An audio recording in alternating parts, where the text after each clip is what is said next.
2015년 6월 1일 이 고래상어낭 등을 감독한 이 영화 감독 이 배창호 씨가 이 철로에서 추락했다는 이 뉴스가 전해졌습니다.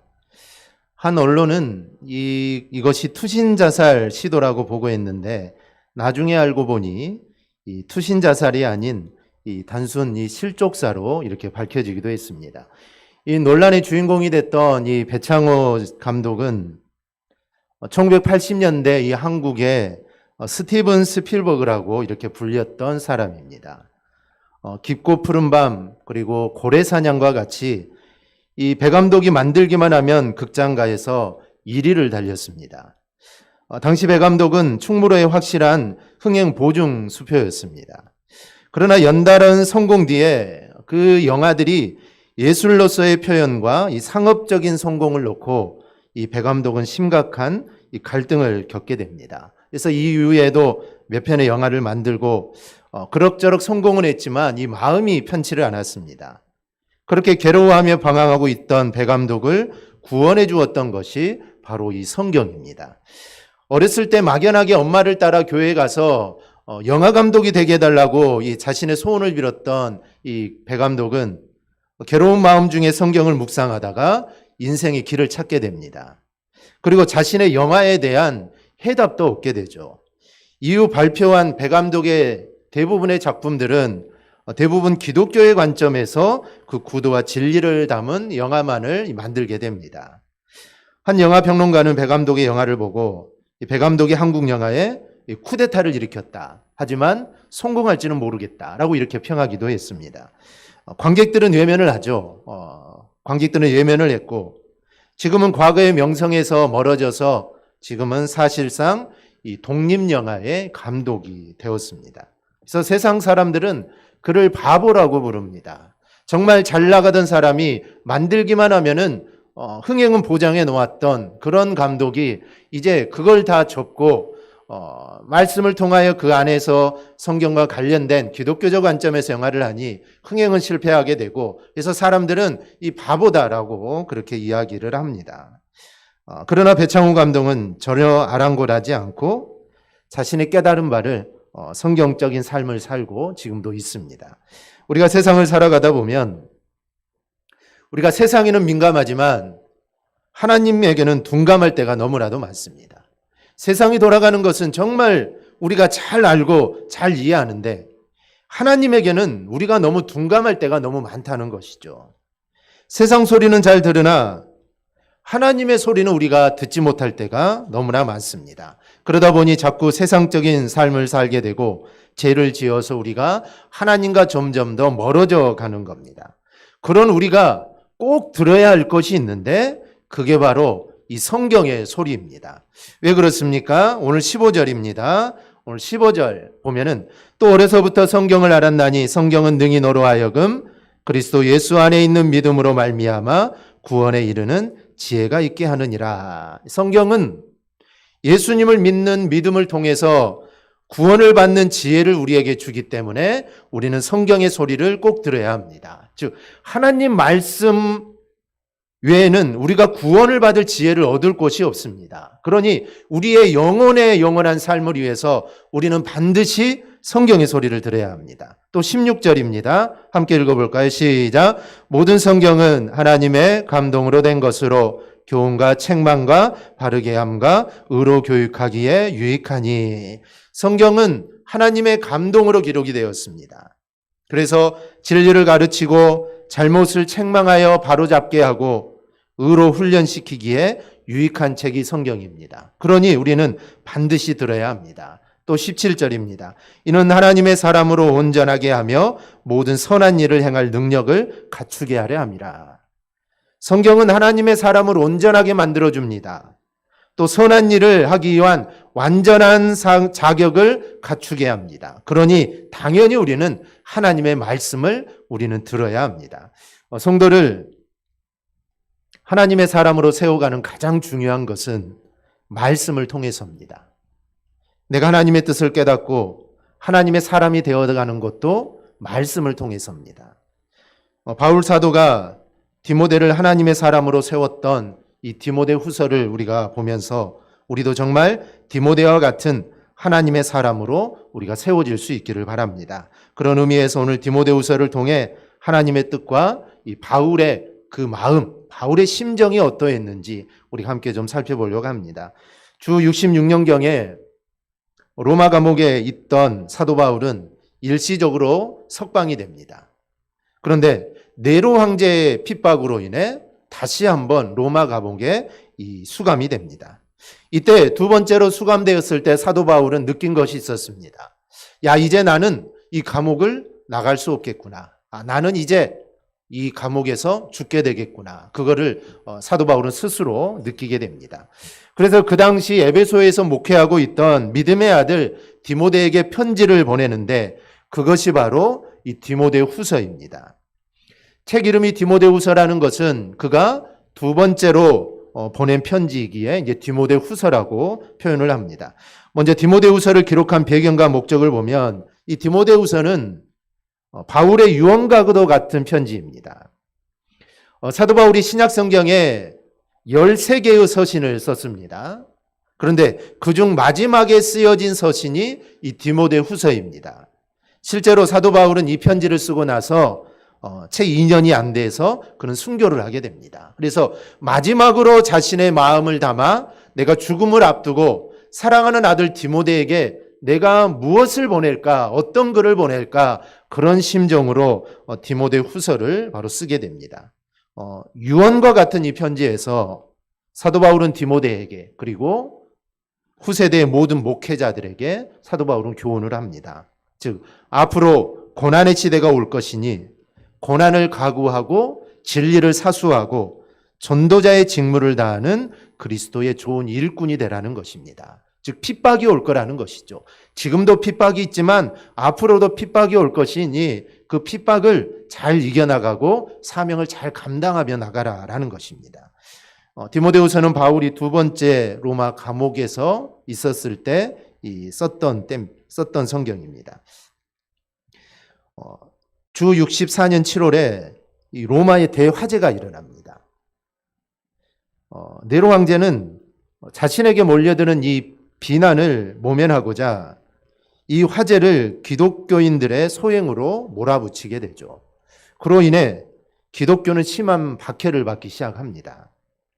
이런 와중에 바울은 체포가 된 겁니다. 그래서 두 번째로 로마 마머틴 감옥에 그가 투옥이 됩니다. 특히 디모데후서 4장 6절을 보면 전제와 같이 내가 벌써 부어지고 나의 떠날 시간이 가까웠도다. 사도 바울은 지금 자신이 떠나갈 때가 가까이 왔다는 것을 그는 알고 있었습니다. 그래서 순교하기 전에 기록한 서신이죠. 그러면 사도 바울이 디모데후서를 기록한 목적이 무엇일까요? 디모데는 이 시기에 사도 바울이 사형 집행이 다가오고 있다는 것을 알고 있었습니다. 왜냐하면 서신을 통해 디모데가 받아봤는데 그 편지의 내용들이 정말 마지막 죽음을 앞두고 있는 사람이 쓴 것과 같은 그런 내용들이 편지에 담겨져 있었던 것이죠. 그래서 디모데는 이제 사도 바울이 곧 죽겠구나. 그리고 사도 바울의 그로 인해 의기소침해져 있었고 자기의 영적인 아버지가 이제 곧 죽으니 얼마나 그가 마음이 아프겠습니까? 그리고 사도 바울에 대한 사랑과 그리움으로 아마 디모데는 가득했을 겁니다.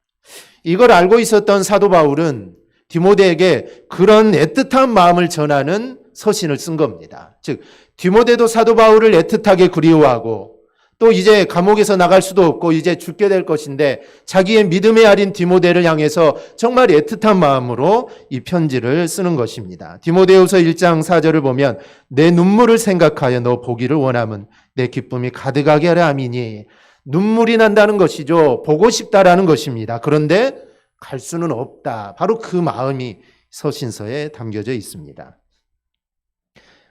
편지를 보내기도 했고 다른 사람을 통해 소식도 전하기는 했지만 바울은 디모데를 직접 눈으로 만나보고 싶었습니다. 이 성경에는 나와 있지 않지만 전승에 의하면 디모데 역시 사도 바울을 만나기 위해서 그만큼 애틋한 마음으로 에베소에서 로마에 이르는 먼 길을 와서 사도 바울을 만났다라고 전승에 기록되어 있습니다. 이렇듯 서로는 정말 서로를 사모하는 간절함이 사도 바울과 그의 믿음의 아들인 디모데 사이에 있었습니다. 이런 디모데를 향해 사도 바울은 1장 8절에서 이렇게 말합니다. 그러므로 너는 내가 우리 주를 증언함과 또는 주를 위하여 갇힌 자 된 나를 부끄러워하지 말고 오직 하나님의 능력을 따라 복음과 함께 고난을 받으라 강력하게 말합니다.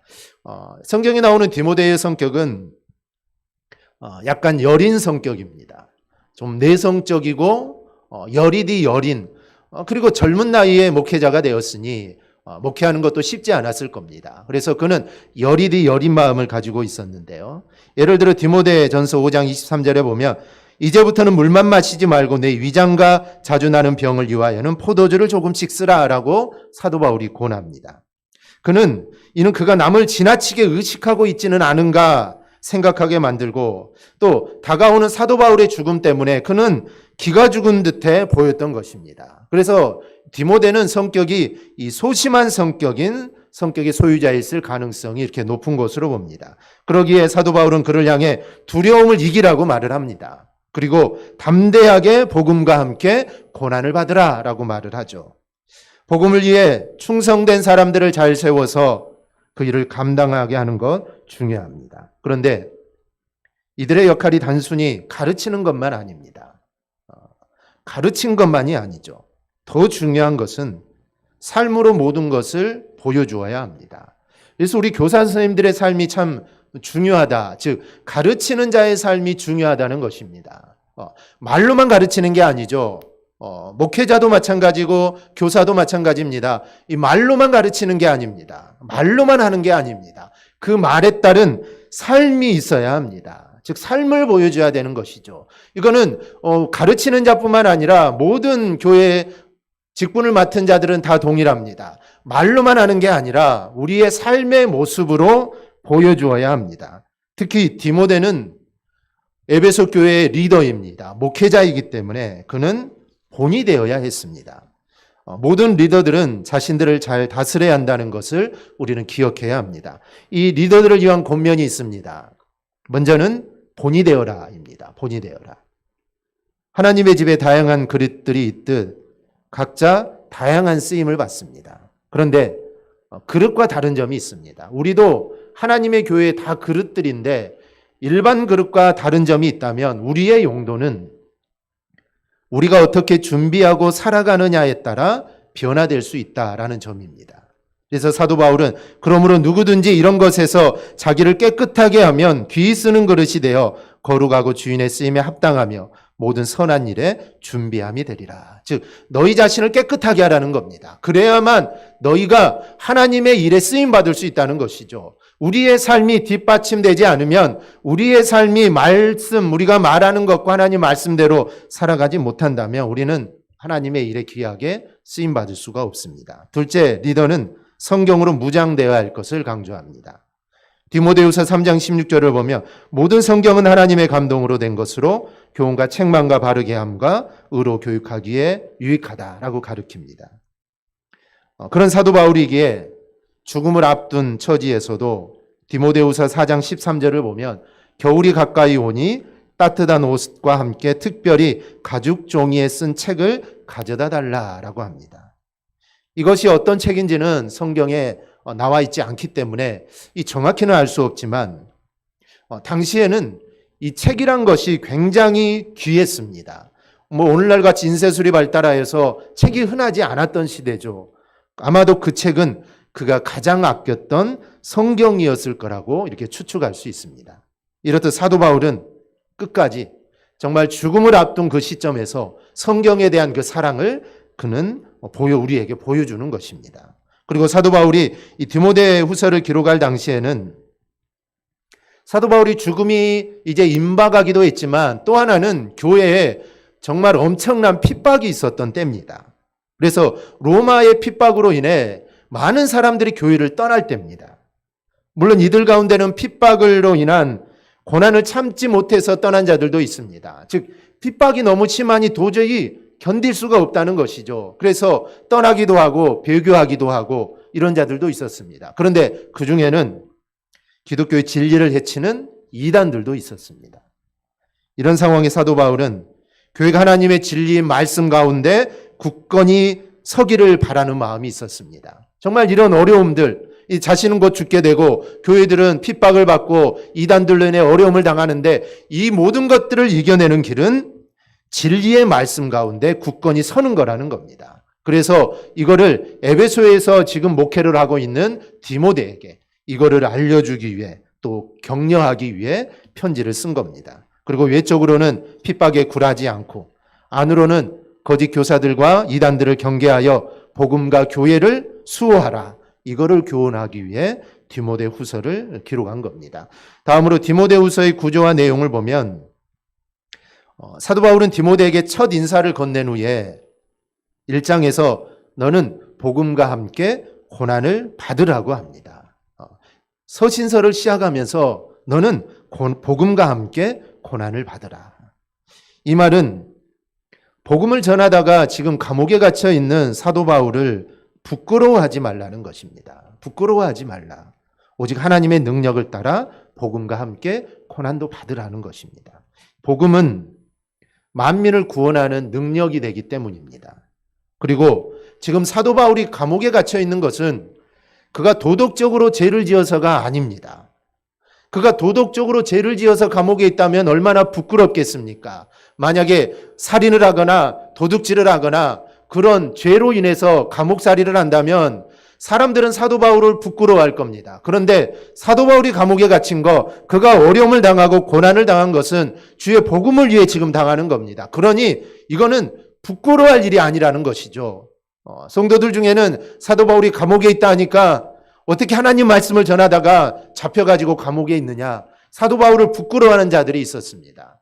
또 디모데는 성격이 소심하니 혹시 사도 바울이 무슨 잘못을 해서 감옥에 가 있지 않을까, 그런 마음들이 있었다는 것이죠. 근데 사도 바울은 그게 아니라는 겁니다. 그래서 너는 부끄러워하지 마라. 내가 감옥에 있는 거 부끄러워하지 말고 너는 복음과 함께 고난도 함께 받으라, 담대하라 라는 것입니다. 1장 후반부터 2장에서는 복음 전도에 대한 이제 실제적인 이런 교훈들을 또 남겨줍니다.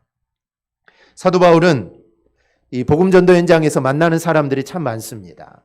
교회를 세우고 또 이동하고 전도를 하고 많은 사람들을 만날 거 아닙니까? 그 중에 브로겔러와 호모게네처럼 자신을 버린 사람들도 있지만, 그러나 옥에 갇힌 바울을 자주 찾아와서 격려하고 또 위로해준 오네시보로도 있다라고 그는 이렇게 칭찬을 합니다. 사실 전도를 하거나 이 전도뿐만 아니라 이 목회를 하다 보면 해방자들을 위한 고난이 있습니다.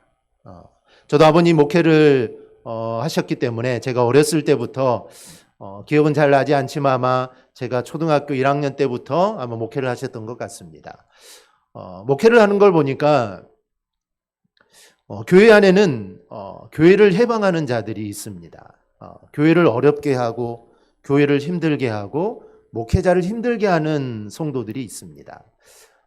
목회하는 걸 보니까 있더라고요. 있습니다. 그래서 목회자의 아픔을, 마음을 정말 아프게 하고 교회가 어지럽게 하고 교회가 분열되게 하는 성도들이 있습니다. 없으면 얼마나 좋겠습니까? 그런데 있다는 것이죠.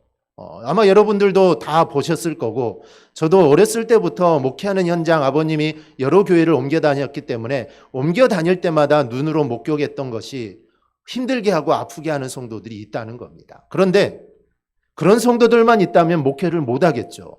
어떻게 목회를 할 수 있겠습니까? 그런데 그런 성도들도 있지만 또한 정말 신실하고 충성된 사람들이 있기 때문에 그 성도들로 인해서 힘이 되고 다시 힘을 얻고 위로가 되어서 계속 목회를 하는 것입니다. 전도도 하는 것도 이 동일한 것입니다. 그래서 사도 바울은 이런 것들을 예로 들면서 복음 전도 현장에 임할 주님의 위로와 은혜를 말합니다. 힘들게 하는 사람들도 있지만 그런 사람 별로 신경 쓰지 말고, 그런 사람 신경 쓰지 말고 너에게 힘이 되는 충성되고 신실한 성도들을 바라보며 목회의 길을 가고 전도 현장으로 뛰어들어가라. 이게 사도 바울의 이 당부입니다. 2장 후반부에는 복음 전도자가 경계해야 할 것들에 대한 이 교훈이 나옵니다. 즉 다툼과 망령되고 헛된 말이나 청년의 종욕과 어리석고 무식한 변론들을 버려야 한다라고 합니다. 그리고 3장 이후에는 마지막 때 전도 현장이 어떻게 될 것이고 복음 전도자가 취해야 할 사명과 자세는 어떠한가 여기에 대해 말을 합니다. 그리고 4장에는 복음 전도자의 사명과 자세에 대해 자세하게 이야기를 하죠.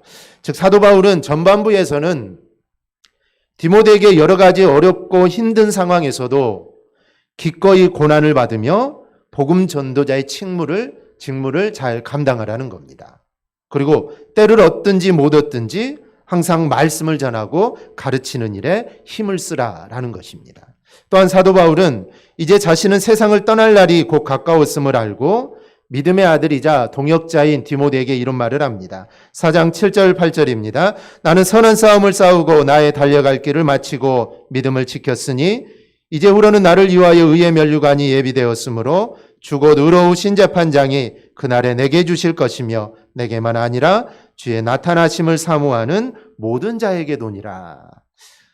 우리가 믿음으로 살고 또 전도하며 사는 길에 비록 수많은 어려움과 고난이 있을지라도 그 선한 싸움의 끝에 계시는 주님이 우리에게 의의 면류관을 씌워준다는 겁니다. 그러니 그날을 기억하고 너희는 싸워라 라는 것입니다.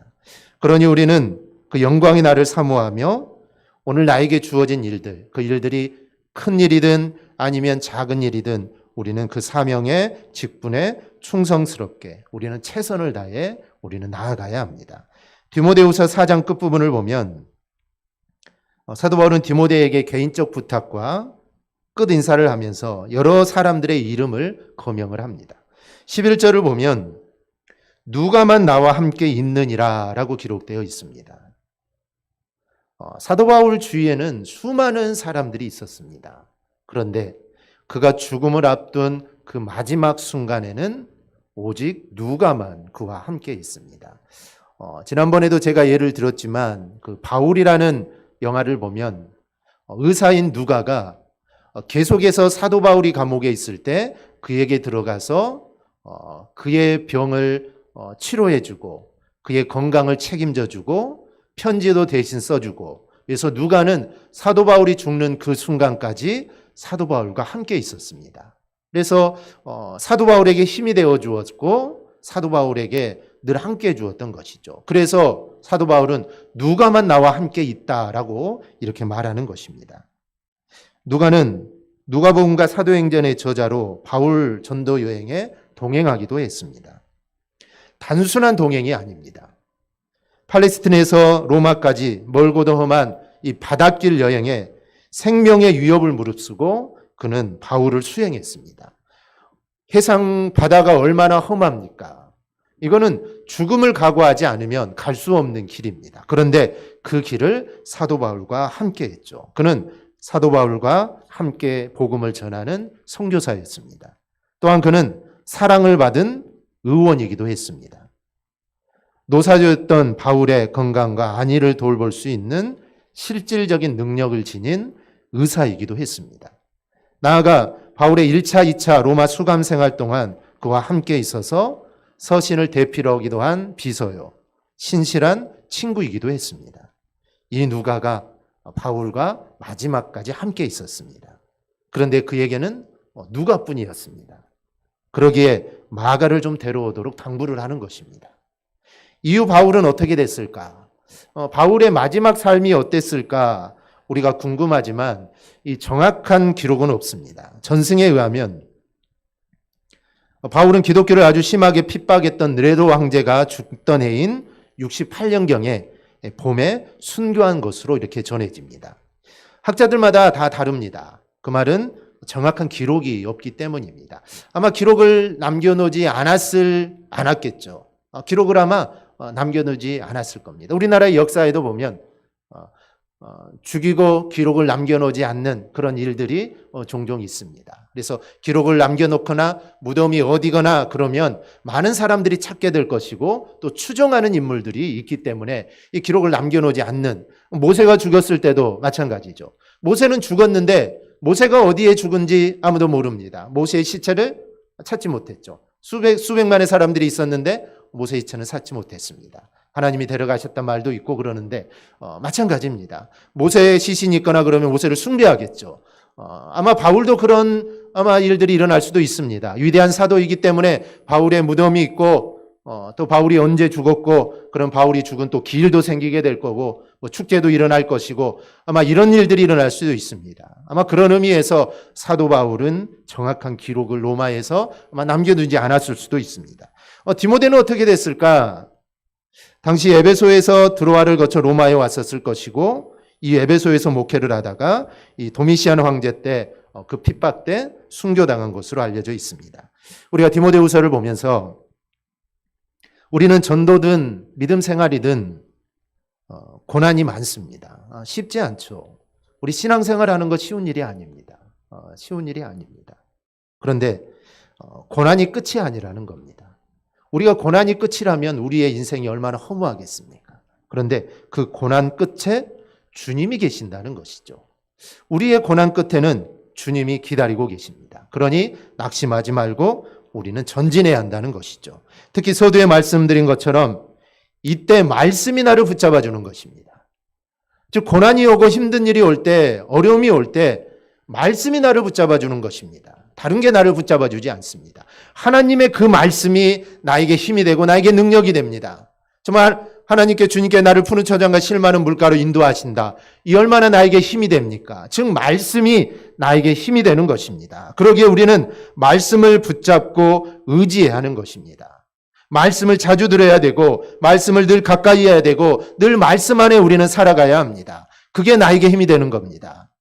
정말 나에게 도움이 필요하고 나에게 힘이 되는 그 상황에 하나님의 말씀이 나에게 힘을 실어주는 것입니다. 그래서 우리가 늘 말씀 안에 거해야 하는 것입니다. 그래야 우리가 늘 이 말씀의 능력으로 우리가 늘 승리하며 살아갈 수 있기를 주님의 이름으로 축원합니다. 아멘. 기도하겠습니다.